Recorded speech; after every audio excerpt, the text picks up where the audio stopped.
Sir, sound.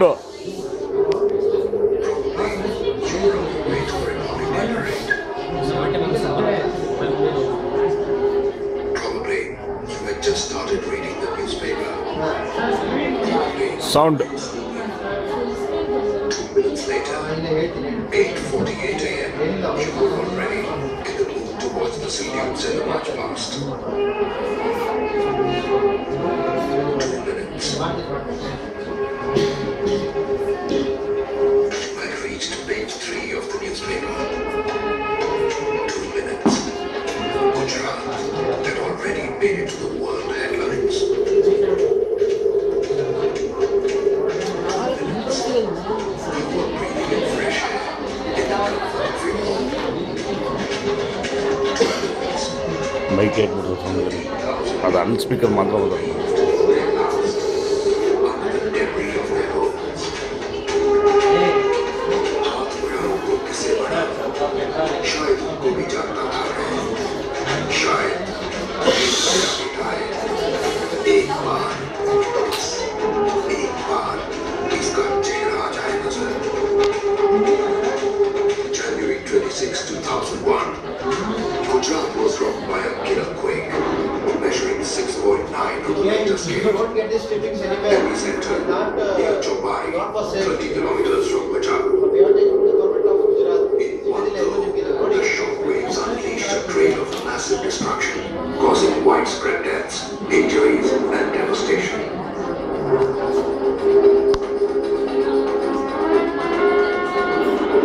13,805 lives lost. 7,633 villages adversely affected. 1,67,000 people injured. Over 12 lakh houses damaged. 10,000 small and medium-scale industries went out of production. 50,000 artisans lost their livelihoods. 50 lakh people needed immediate relief. Over 1,800 health facilities destroyed. Large number of high-rise and low-rise buildings collapsed. Power supply, water supply, communications disrupted. Kutch district cut off from the rest of the world. This killer earthquake was one of the worst 180 years of Indian history. Na bhuto, na bhavishya.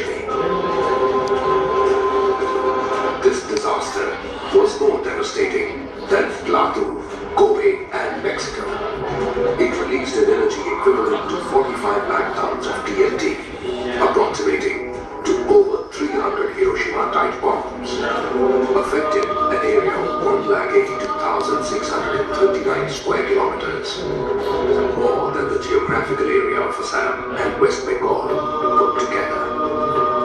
An estimated reconstruction cost of 7,836 crore rupees, almost 6 times more as compared to Latur rehabilitation. But amidst the debris and death, a row of flowers somehow looked out of place, unaffected, spelling out rays of hope. Hope never dies, as they say, it just sleeps for a while. मिट्टी का पुतला हूँ, मिट्टी में मिल जाऊंगा, पर जमीन ही ना रही अगर, तो किस मिट्टी में सांस लूंगा? उठ खड़ा हूँगा वक्त के खंडरों से, खिले हो फूल जैसे सिसकियों की पानी से. But what does it take to gently awaken this hope from its slumber? To brush aside the tears and start smiling? To rise from the ashes and start building again? Grit, resilience, the will to survive, and the spirit to fight back. The government of Gujarat sprung into action and launched full-scale emergency rescue and relief operations. Fleet of 28 senior IAS officers imputed on special duty. Civil and police machinery operational for immediate rescue operations. State-level round-the-clock earthquake control room setup. Satellite telephones organized by 9:30 a.m. 21,672 civil officials deployed immediately. Team of doctors and specialists dispatched to Bhuj by helicopters. Thousands of army and paramilitary personnel deployed in all affected districts. 13,500 manpower mobilized for relief operations. 3,000 buses plied round the clock, moving injured people and relief supplies. Assistance poured in from all over. Over 250 special chartered international flights carrying doctors, rescue teams, sniffer dogs, equipment, trauma kits and medicines arrived from all over the world. The massive devastation called for nothing less than a heroic team effort. And everybody pitched in. State government, central government, the NGOs, down to the man on the street. But the task was uphill. Bhuj Airport was damaged, and so was Surat Bari Bridge. The Indian Air Force did a commendable job. 48 aircrafts, 957 sorties carried foreign rescue teams, engineering and communication equipment, medicines, tents, etc. This, despite the fact that the Air Force had sustained 96 fatal casualties and the airport was damaged. Surat Bari Bridge at Bhuj Airport were repaired on a war footing basis. Distribution of relief material was streamlined. Effective coordination with the NGOs was put in place. The need of the hour was to rescue as many people as possible, give medical attention to those who were injured. Heavy equipment were pressed into action. 17 lakh truckloads of debris removed in 3 months. 615 specialists with 2,371 medical teams operational statewide.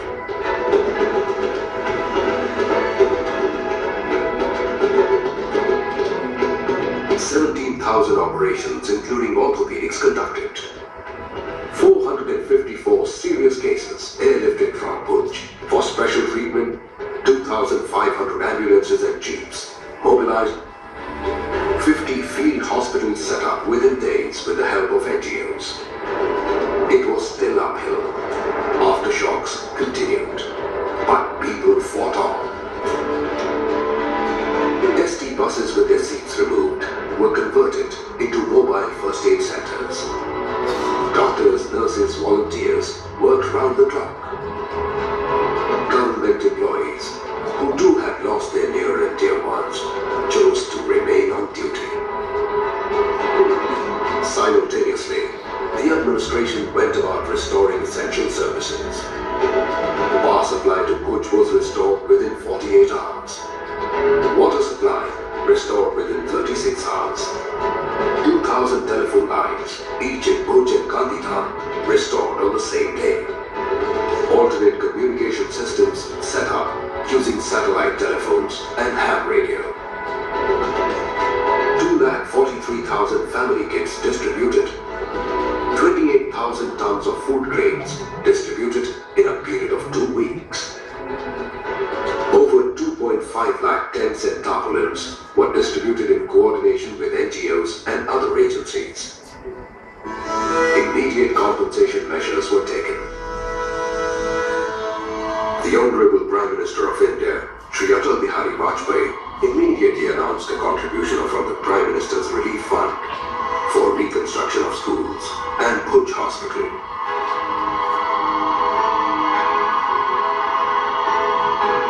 भरी दोपहरी में अंधियारा, सूरज परछाई से हारा, अंतरतम का नेह निचोड़े, बुझी हुई बाती सुलगाए, आओ फिर से दिया जलाए. In a disaster of this magnitude, the Relief Administration worked on a specific strategy with clearly laid down priorities and goals. Relief and rescue was the immediate need of the hour.